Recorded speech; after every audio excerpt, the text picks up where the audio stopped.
nabiyya ba'dah. Para bapak dan ibu yang dirahmati Allah, alhamdulillah di kesempatan subuh yang penuh berkah ini kita semua dapat melakukan kajian ya. Alhamdulillah berbagai nikmat yang Allah berikan kepada kita semua, nikmat iman, nikmat Islam, nikmat sehat, nikmatnya hidayah, nikmatnya berada dalam ketaatan kepada Allah di tanggal 9 Muharram ya.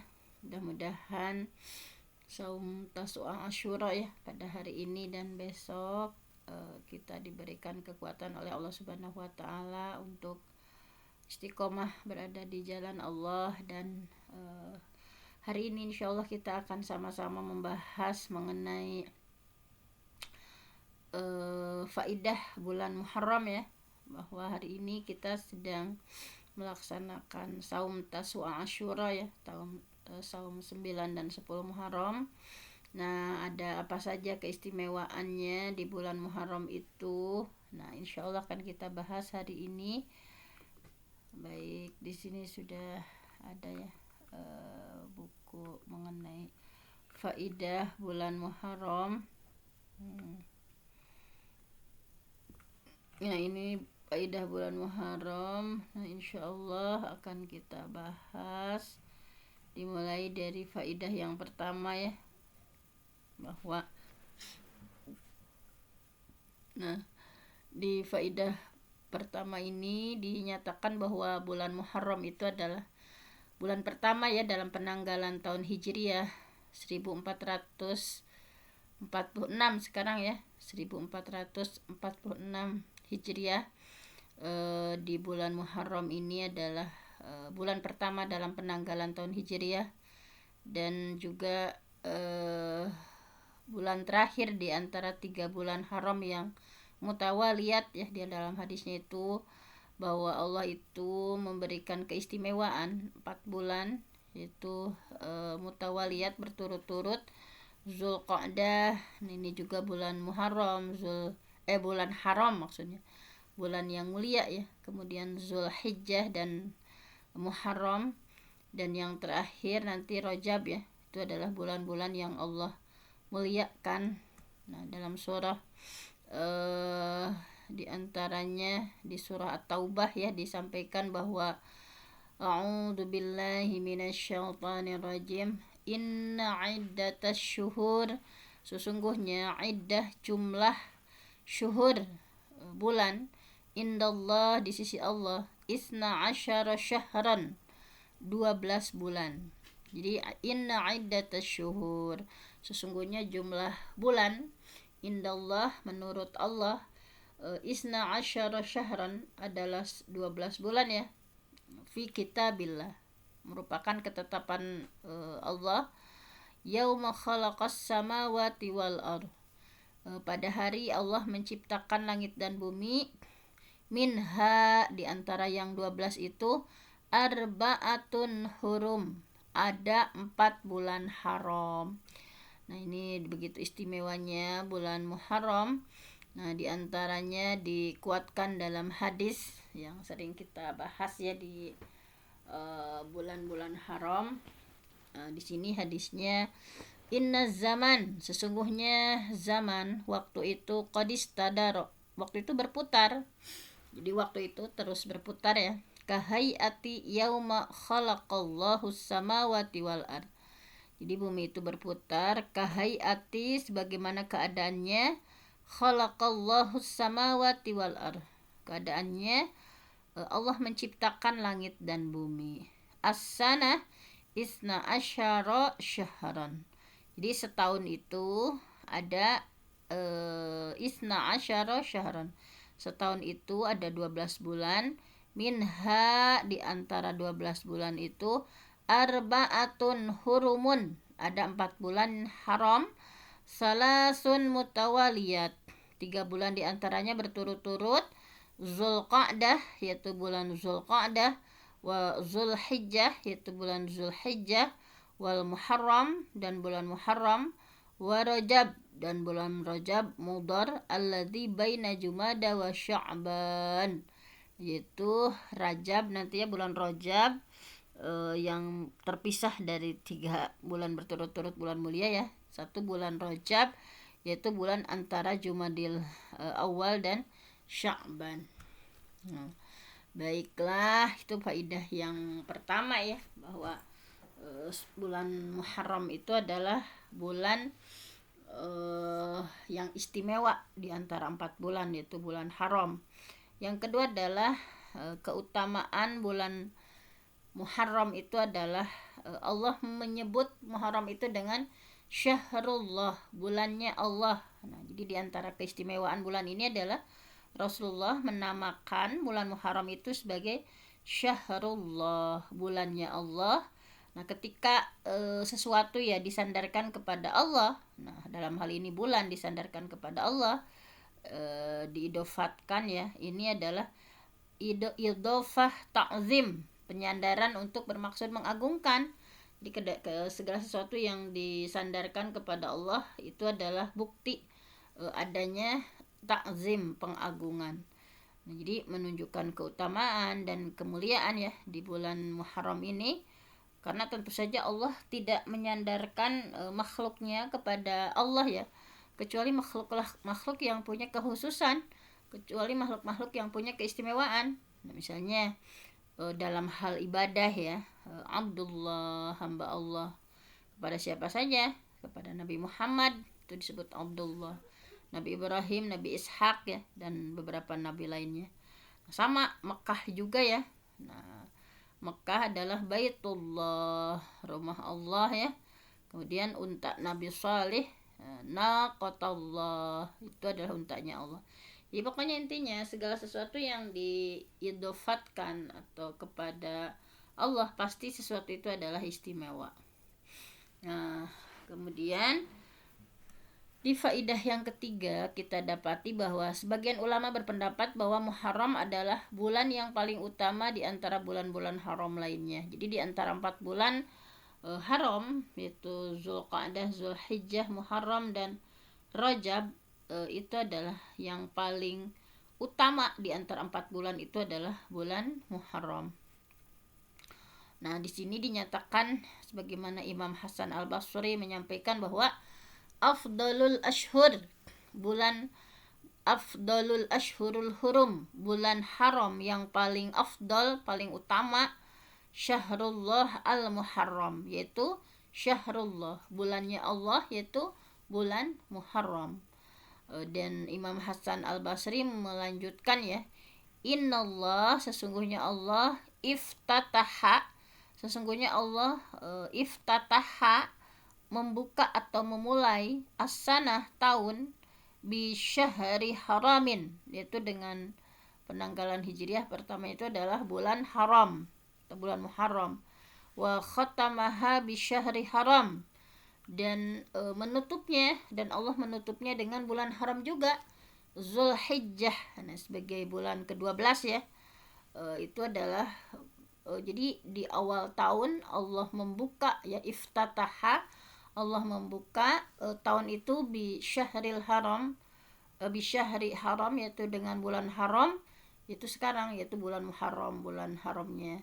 Kemudian wa khatamaha, dan Allah menutup ya, menutup tanggal ya, tahun itu bulan itu dengan bi syahri haram, yaitu dengan bulan haram, yaitu Zulhijjah. Falaisa syahrun fis sanah ba'da Ramadan a'dama indallah minal Muharram.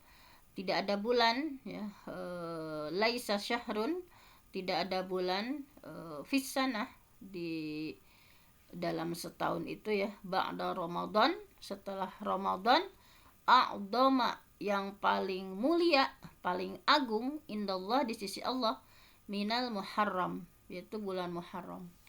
Jadi setelah ranking kedua ya, setelah istimewanya, mulianya bulan Ramadan, kemudian yang kedua adalah bulan Muharram. Makanya kita mudah-mudahan di bulan Muharram ini melakukan berbagai ketaatan kepada Allah itu lebih semangat, karena di bulan haram itu sesungguhnya hal-hal maksiat atau dosa itu dilipat gandakan sama Allah ya. Sama ketika kita membuat berbagai ketaatan kepada Allah, berbagai amal solih, itu juga dilipat gandakan oleh Allah. Nah, kemudian di faidah keempat, hari yang paling utama pada bulan Muharram adalah 10 hari pertama. Nah, ini ada keistimewaan di 10 hari pertama ya. Abu Usman An-Nahdi rahimahullah menyampaikan bahwa para salaf dulu ya mengagungkan 3 dari 10 hari pada, jadi ada 10 hari awal. 10 hari awal itu mengagungkan ya para salafus salih, yaitu apa? 10 hari terakhir bulan Ramadan, yaitu karena mencari Lailatul Qadar, itu adalah bulan hari-hari istimewa 10 hari terakhir Ramadan dilipat gandakan. Kemudian apalagi kalau menemukan Lailatul Qadar ya, sama dengan pahalanya itu 83 tahun kita melakukan sebuah amal solih itu. Kemudian 10 hari terakhir 10 hari pertama bulan Zulhijjah. Kita sudah membahas ya di bulan Zulhijjah kemarin, ada 10 hari pertama yang begitu istimewa dalam pandangan Allah. Dan sekarang kita tanggal 9 Muharram ini, di 10 hari pertama di bulan Muharram ini juga adalah hari-hari yang paling utama, hari-hari yang paling istimewa. Nah, kemudian faidah yang kelima adalah bahwa Allah Azza wa Jalla melarang kezaliman. Jadi Allah melarang berbagai bentuk kezaliman ya dalam bulan-bulan haram ini. Di antaranya di surah At-Taubah ayat 36, A'udzubillahi minasyaitonirrajim, fala tazlimu, janganlah kalian menzalimi fihinna ya, menzalimi anfusakum, diri kalian sendiri, fihinna, pada 4 bulan yang 4 tadi ya, yang Muharram, Zulqa'dah, Zulhijjah, dan Rajab. Jadi bahwa jangan fala tadlimu, jangan kalian menzalimi anfusakum, baik diri kalian sendiri ya, fihinna, di bulan yang 4 ini. Nah, jadi kezaliman yang dilakukan di bulan haram dosanya itu lebih berat. Nah, jadi kezaliman yang dilakukan di bulan haram itu dosanya lebih berat dibanding di bulan yang lain, karena besarnya kehormatan dan keagungan pada bulan haram itu. Nah, sebagaimana disampaikan oleh Imam Qatadah bahwa sesungguhnya kezaliman yang dilakukan di bulan haram dosanya itu lebih berat dibandingkan kezaliman atau dosa atau maksiat yang dikerjakan di luar bulan haram. Walaupun memang secara umum kezaliman itu dalam segala keadaan ya, baik bulan haram ataupun tidak, itu kan dosanya besar. Tetapi Allah mengagungkan dari urusannya sesuai dengan kehendaknya. Ini kehendak Allah. Nah, jadi kalau misalnya kalau tidak bulan haram juga memang berbuat zalim itu kan nggak boleh ya, kezaliman itu misalnya mau bulan apapun, tetapi dosanya lebih berlipat ganda ketika dilakukannya di bulan haram. Kemudian faedah yang keenam adalah dianjurkan untuk memperbanyak saum sunnah gitu ya. Sekarang tanggal 9 ya, saum Tasu'a, besok sehari lagi saum Asyura ya. Nah, jadi dianjurkan untuk memperbanyak saum. Afdalus siyam, saum yang paling utama ba'da Ramadan, setelah bulan Ramadan, Syahrullah al-Muharram, itu adalah di bulannya Allah, yaitu bulan Muharram. Wa afdalus salah, dan salat yang paling utama ba'dal faridah, setelah salat wajib, salatul lail, yaitu salat malam. Jadi bahwa harus memperbanyak saum ya, karena ini adalah sangat afdal. Ibnu Rajab Hambali ya rahimahullah menyampaikan bahwa hadis ini menjelaskan secara gamblang bahwa saum sunnah yang afdal untuk dikerjakan setiap Ramadan adalah saum yang dikerjakan di Syahrullah, yaitu bulan Muharram. Jadi saum sunnah yang lebih afdal dilakukan setelah Ramadan adalah saum-saum sunnah yang dikerjakan di Syahrullah, bulannya Allah, yaitu Muharram. Saum di sini adalah saum sunnah ya, misalnya kayak Senin Kemis, atau saum Daud atau Ayyamul Bid misalnya seperti itu. Kemudian faidah yang ketujuh adalah anjuran untuk saum di bulan Muharram. Tadi ya sudah ya bahwa memperbanyak saum dan tidak dipahami bahwa harus saum secara menyeluruh di bulan Muharram, tapi tidak secara menyeluruh ya. Jadi terdapat hadis yang menunjukkan bahwa Nabi Muhammad Shallallahu Alaihi Wasallam tidak saum 1 bulan penuh kecuali pada bulan Ramadan saja, dan bulan yang paling banyak beliau saum adalah pada bulan setelah Ramadan adalah bulan Sya'ban ya. Nah, kemudian faidah ke-8. Sebagian ulama mempersoalkan banyaknya saum yang Rasulullah lakukan di bulan Sya'ban dibanding bulan Muharram. Padahal beliau sendiri menjelaskan secara gamblang bahwa saum yang paling afdal setelah bulan Ramadan adalah bulan Muharram. Nah, ada beberapa jawaban ya para ulama terkait persoalan yang diangkat tadi ya. Di antaranya adalah boleh jadi Nabi belum tahu keutamaan saum di bulan Muharram itu kecuali di akhir-akhir hayat beliau, sehingga beliau tidak sempat untuk mengerjakan saum di bulan itu. Nah, jadi seperti itu. Nah, atau jawaban lain bisa jadi karena ada uzur beliau yang menghalanginya untuk saum, seperti misalnya kayak beliau sedang safar atau beliau sedang sakit dan lain-lain. Jadi persoalan tadi ya sudah dipecahkan oleh para ulama. Kemudian faidah ke-9 adalah Asyura. Nah, besok nih 10 Asyura ya. Besok itu 10 Muharram, yaitu hari Asyura, merupakan hari ke-10 pada bulan Muharram sebagaimana disebutkan oleh jumhur ulama ya. Ada juga ulama kontemporer bahwa zahir hadis juga menyebutkan seperti itu dengan ahli bahasa mengungkapkan hal itu. Jadi Asyura itu adalah hari ke-10 pada bulan Ramadan. Baik secara bahasa itu Asyura itu artinya 10 ya.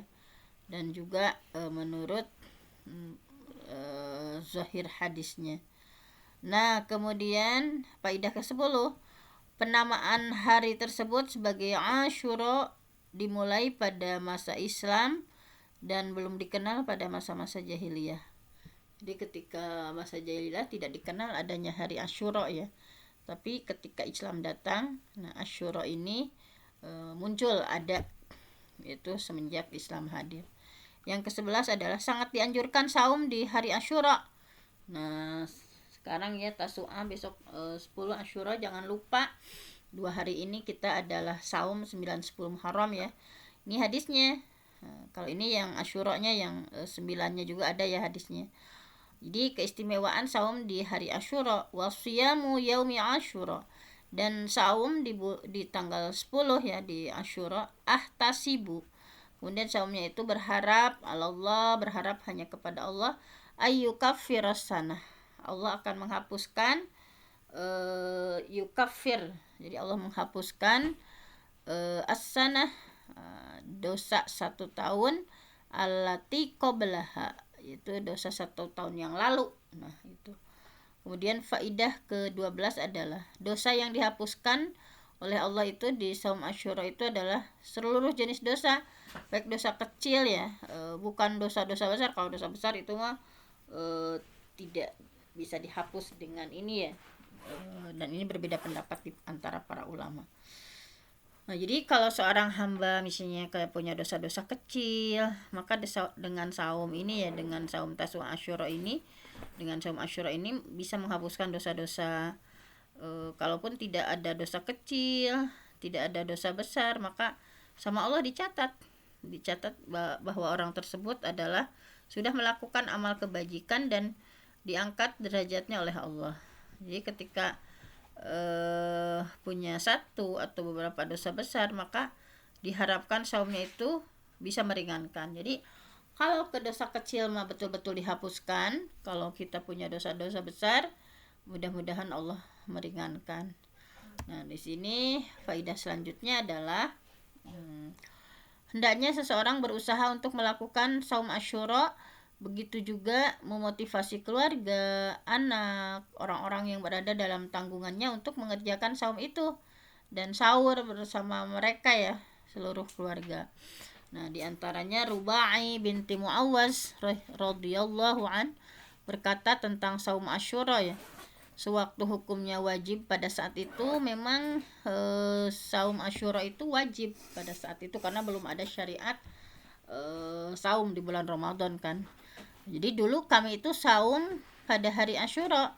Begitupun kami mempuasakan anak-anak kami disuruh saum gitu ya. Kami membuatnya mereka mainan yang terbuat dari kapas atau bulu sampai ketika mereka menangis, lapar gitu ya. Kami berikan mainan itu sampai waktu buka tiba. Nah, seperti itu. Saking keistimewaannya ya saum di bulan 9-10 Muharram. Faedah yang ke-14 adalah sangat dianjurkan untuk saum di hari ke-9 juga. Nah, sekarang ya, Yaumut Tasya, hari ke-9 dan ke-10 Muharram dengan niat untuk kita berbeda dengan orang Yahudi dan Nasrani ya. Maksudnya bahwa kita itu berbeda dengan orang Yahudi dan Nasrani dan untuk membedakannya diantaranya saum di Tasu'a Asyura. Ini hadisnya sangat panjang ya. An Abdullah bin Abbas, hadis dari Abdullah bin Abbas radhiyallahu anhuma, semoga Allah meridai keduanya. Hina shoma Rasulullah sallallahu alaihi wasallam yauma Asyura, ketika Rasulullah sallallahu alaihi wasallam saum ya 10 Muharram di bulan Asyura, dan Rasulullah itu amara biyasiyamihi, Rasulullah juga nyuruh ya para sahabat untuk saum. Qalu, nah mereka menjawab, ya Rasulullah, wahai Rasulullah, innahu yaumun, sesungguhnya hal itu, yaumun yaitu hari itu, azimuhul yahud, bahwa itu ada para sahabat itu ya wahai Rasulullah, innahu sesungguhnya di tanggal 10 itu yaumun hari tu'azzimuhul yahud, yang orang Yahudi mengagungkannya, wan nasor orang Nasrani itu mengagungkannya hari itu. Faqala Rasulullah SAW, maka Rasulullah SAW bersabda, fa'idha kanal am al-muqbil. Nah, kata Rasul begini ya, bahwa kalau ada kesempatan, kata Rasul ya, fil muqbil, tahun depan. Nah, jadi kalau ada kesempatan tahun depan, kata Rasul, insya Allah sumna yaumat tasya', kami akan saum pada hari ke-9. Kola, nah kemudian sahabat itu menyampaikan ya, bahwa Ibnu Abbas tadi menyampaikan belum datang tahun berikutnya, tetapi Rasul sudah wafat lebih dahulu. Kata Ibnu Abbas, falam ya'til amul muqbil, belum sampai Rasulullah ya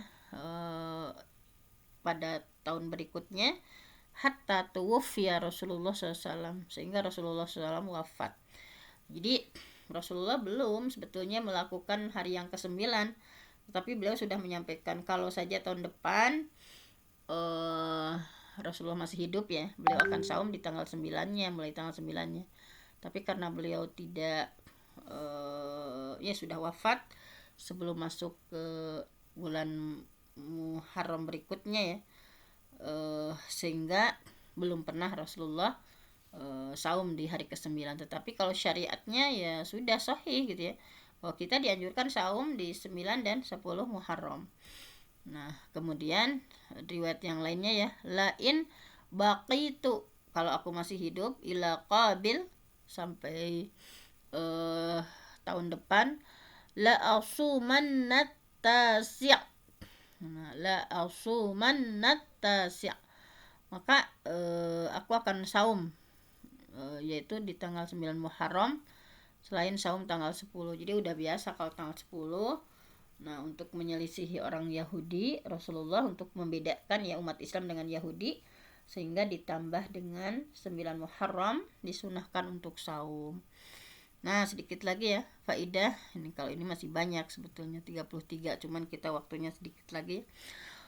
Faidah ke-15, bahwa barang siapa yang luput untuk saum di hari ke-9 Muharram, maka dia syariatkan baginya untuk saum di 10 dan 11 Muharram sebagai bentuk membedakan dengan kaum Yahudi gitu ya. Ada faidah seperti itu.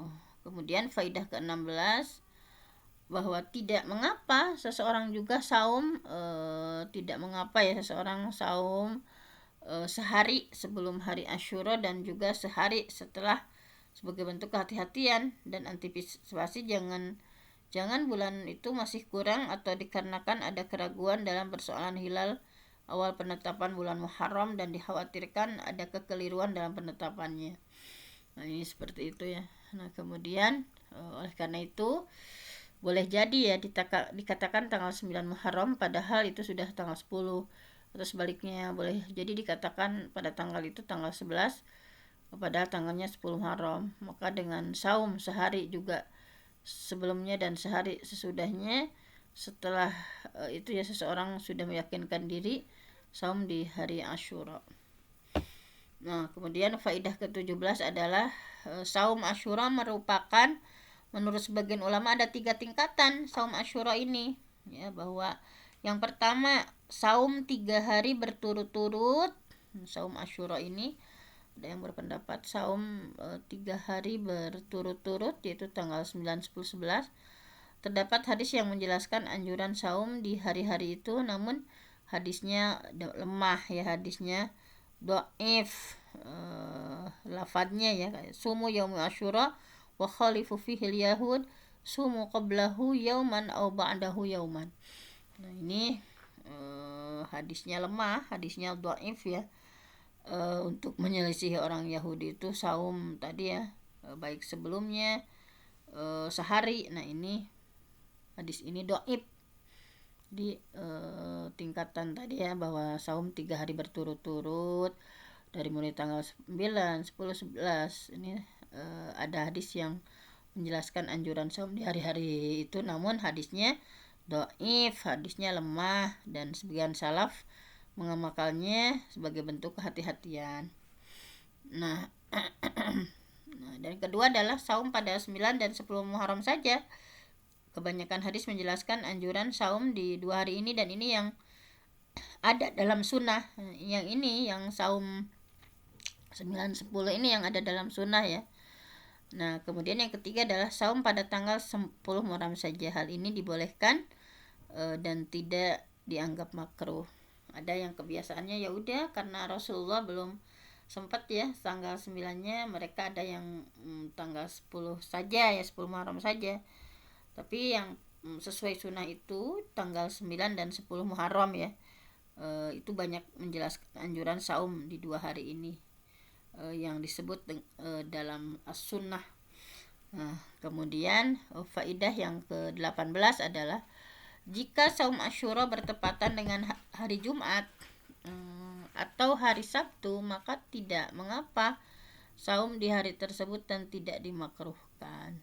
Jadi karena orang yang sedang saum disebabkan hari Asyura, bukan karena hari Jumat atau hari Sabtunya ya, kan gak boleh tuh kita saum hanya hari Jumat saja, tapi kebetulan pas hari Asyuranya teh hari Jumat, maka tidak apa-apa saum di hari itu dan gak makruh gitu ya. Nah, karena orang yang saum disebabkan itu hari Asyuranya, bukan hari Jumatnya, Sabtunya gitu ya. Kan ada disampaikan misalnya jangan kita itu saum menyendiri Jumat saja, tetapi kalau memang hari Asyuranya hari Jumat itu tidak apa-apa.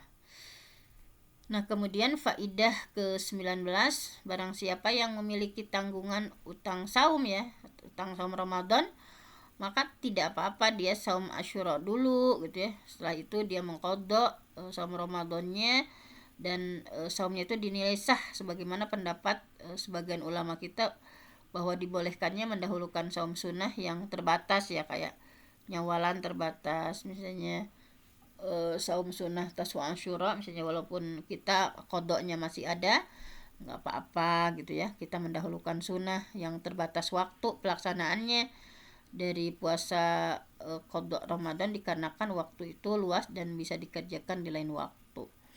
Nah, kemudian faidah ke-10 faidah ke-20 adalah barang siapa yang saum Asyura dan dia memiliki utang saum di Ramadan, kemudian dia menggabungkan niat ya, niat Asyura iya, niat qada iya, maka saum qadanya dinilai sah dan tetap diharapkan dan mendapatkan pahala saum Asyura menurut sebagian ulama ini mah. Maka dia telah mendapatkan 2 pahala sekaligus, yaitu pahalanya saum Asyura dan qada utang saum. Tapi pendapat ini ya banyak berbeda pendapat, ada pendapat lainnya. Nah, pendapat ini difatwakan oleh siapa? Oleh Syekh bin Utsaimin rahimahullah ya. Akan tetapi yang afdol, nah, tadi itu menurut Syekh Utsaimin. Tetapi yang paling afdol, yang paling utama adalah seorang mengqadha utang saum pada hari lain selain dari Asyura. Ini yang paling afdol, yang paling utama gitu ya. Mending mengqadanya itu di hari lain gitu ya, selain hari Asyura. Maka dia saum Asyura dengan niat sunnah, lalu setelah itu dia membayar utang saum wajibnya agar dia mengumpulkan 2 keutamaan saum qada dan keutamaan saum Asyura. Nah, jadi tadi ya yang lebih afdol itu qadanya nanti ya di hari lain selain di hari Asyura, jangan diniatkan 2 gitu ya. Nah, yang paling afdolnya yang itu. Kemudian faidah ke-21, dibolehkan seseorang untuk saum 9 dan 11 Muharram dengan niat qada Ramadan dan saum tanggal 10 Muharram dengan niat puasa sunnah Asyura, maka dia tetap mendapatkan fadilah saum sunnah Asyura beserta qadanya juga terbayarkan. Nah, ini tadi ya menurut sebagian ulama. Faidah ke-22, barang siapa yang sedang safar, maka tidak apa-apa ya melakukan saum Asyura jika hal itu tidak memberatkan. Walaupun safar kan biasanya dikasih rukhsah sama Allah ya, tapi ini boleh. Faidah ke-23, tidak disyariatkan bagi perempuan haid ataupun nifas ya, atau yang sakit, nah, ketika telah luput baginya saum Asyura disebabkan uzur-uzur tersebut, lalu mengqadha saum Asyura yang tidak sempat dilakukannya. Hal ini karena saum Asyura disyariatkan di hari tertentu dan kesempatan pelaksanaan telah berlalu ya dengan lewatnya hari Asyura tersebut. Faidah ke-24 adalah barang siapa yang terhalang untuk saum Asyura ya, misalnya karena ada uzur, misalnya lagi sakit, lagi haid, atau perempuan menyusui ya, padahal sudah jadi kebiasaan untuk melakukan saum itu, maka tetap dia dapat pahala ya dengan niatnya, meskipun dia tidak melaksanakan karena haid nih, tetapi udah biasa, maka pahalanya bakal dapat gitu ya. Sebagaimana hadisnya, idza maridul abdu, jika seorang hamba sakit, au safaro atau bersafar bepergian, kutiba lahu mithlu maka ya'malu muqiman sahihan, maka dicatat baginya pahala sebagaimana yang dia kerjakan ketika dia mukim ataupun sehat. Faidah ke-25, nah ini asli terakhir nih. Dulu ya saum Asyura itu menjadi sesuatu yang wajib kan, sebelum Ramadan disyariatkan. Dulu itu sebelum bulan Ramadan disyariatkan, saum Asyura itu adalah sesuatu yang wajib. Kemudian hukumnya hukumnya itu dihapuskan dari wajib menjadi sunnah muakkad ya, sunnah yang dianjurkan. Hadisnya dari Siti Aisyah, karena Rasulullah SAW ya'muru bisyamihi, bahwasannya Rasulullah menyuruh ya, memerintah saum Asyura qabla ayyufrada Ramadan, sebelum diwajibkannya ada saum Ramadan. Falamma furida Ramadan, kemudian setelah Ramadan diwajibkan, kana man syaa shama yauma Asyura wa man syaa aftar. Jadi karena sudah ada syariat ya saum di bulan Ramadan, sehingga Rasulullah ya siapa saja yang mau ya misalnya, jadi kalau mau saum silahkan, kalau mau buka juga silahkan. Kana man syaa shoma yauma Asyura wa man syaa aftara. Nah, ini ya. Mau saum silahkan, mau buka juga silahkan.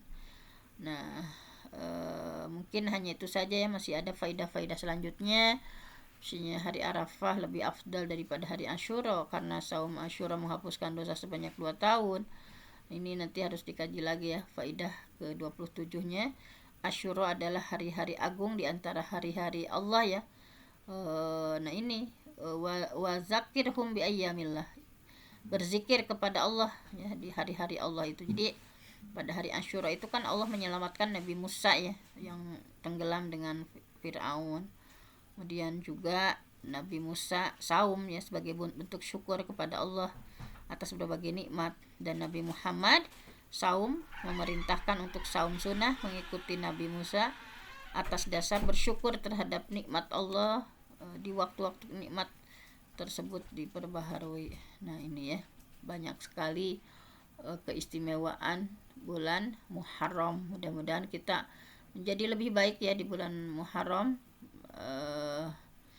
Nah ini mudah-mudahan kita ya banyak manusia yang tertipu dan masuk dalam perangkap setan ya pada hari Asyura, sehingga mereka jauh dari jalannya orang-orang yang beriman.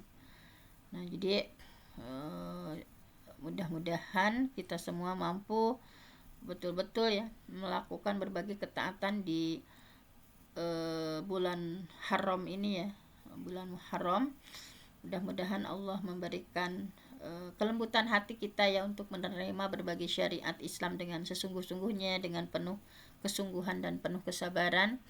Mungkin hanya itu saja renungan hari ini. Saya mohon ampun sama Allah, yang benar datangnya dari Allah, yang salah dari saya sendiri. Aku qauli hadza wa astaghfirullah li wa lakum. Wassalamualaikum warahmatullahi wabarakatuh. Waalaikumsalam warahmatullahi wabarakatuh. Jazakillah khairan kasiron pada guru kita Al-Mukarramah Bunda Dr. Fenty yang telah memberikan ilmunya kepada kita tentang fadilah bulan yang dimuliakan Allah Subhanahu wa taala. Semoga apa yang kita dengarkan, semoga kita bisa mengaplikasikannya dalam kehidupan sehari-hari. Amin ya Allah ya Rabbal Alamin, dan semoga kita semua diberikan hidayah dan taufik oleh Allah Subhanahu wa taala. Amin ya Allah ya Rabbal Alamin. Baiklah Bapak Ibu dan seluruh partisipan yang dirahmati Allah, alhamdulillah untuk kajian